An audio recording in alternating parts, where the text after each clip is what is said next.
মরিচের গুঁড়ো।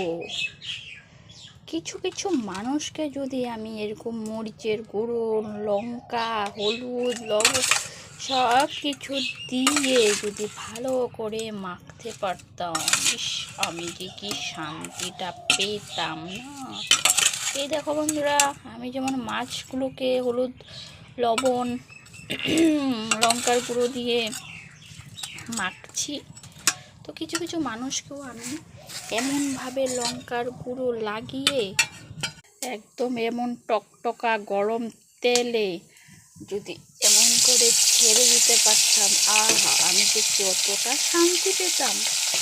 আর এই কথাটা আমি কেন বলছি জানো তো?